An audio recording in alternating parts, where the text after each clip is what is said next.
அடியேன் ராமானுஜதாசன். திருவரங்கம் 365. இதுதான் நாம் தொடங்க போகிற இந்த ஒரு உபன்யாச தொடர். இதிலே முதல் எபிசோடு இன்று. முதல் எபிசோடு என்று சொன்ன உடனே திருவரங்கத்தை பற்றி என்ன சொல்லலாம் என்கிற யோசனை வரும் பொழுது இது ஞாபகம் வந்தது. திருவரங்கத்திலும் சரி, ஸ்ரீ வைஷ்ணவ சம்பிரதாய இல்லங்களிலும் சரி, ஒரு வழக்கம் உண்டு. 1, 2, 3, 4 என்று எண்ணும் பொழுதெல்லாம் 1, 2 என்ற வார்த்தைகளுக்கு பதிலாக திருவரங்கம், பெரிய கோயில் என்று சொல்லுவது அந்த வழக்கம்.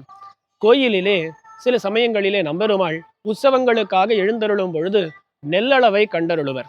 அதாவது அவருடைய ஆங்காங்கு இருக்கக்கூடிய வயல்களிலிருந்து வந்த நெல் எந்த அளவுக்கு வந்திருக்கிறது, என்ன கணக்கு என்று கணக்கு பார்க்கக்கூடியதான ஒரு கட்டம். அந்த சமயத்தில் நெல் அளக்கும் பொழுது 1, 2 என்று அளக்க வேண்டுமோன்னு அப்படி அளக்க மாட்டார். திருவரங்கம், பெரிய கோயில், 3, 4 என்று.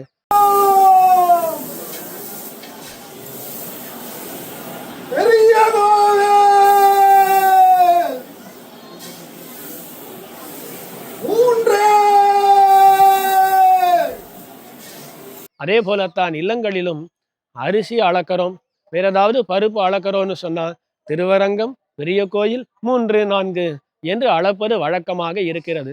இதற்கு காரணம் என்ன என்றால், அர்ச்சாவதார ஸ்தலங்களிலே முதன்மை வாய்ந்ததாக இதோ திருவரங்கம் கொண்டாடப்படுகிறது.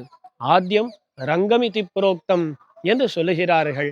ஆகையால் முதலானது திருவரங்கம். அப்போ 1 வார்த்தை இதற்காக வேண்டும், திருவரங்கம்னே சொல்லிடலாமே. எல்லா சமயங்களிலும் எம்பெருமானோடு சம்பந்தப்பட்ட பொருள்களை நினைக்க வேண்டும் என்று நம் ஆச்சாரியர்களுடைய கருத்து. ஆகையால் 1க்கு பதிலாக திருவரங்கம் ஆச்சு. அப்போ நம்முடைய சம்பிரதாயத்தில் 1 இல்லைன்னு சொல்லிடலாம், 1 இல்லாத சம்பிரதாயம் ஆச்சு. 1க்கு பதிலாக என்ன உண்டுன்னா திருவரங்கம் உண்டே.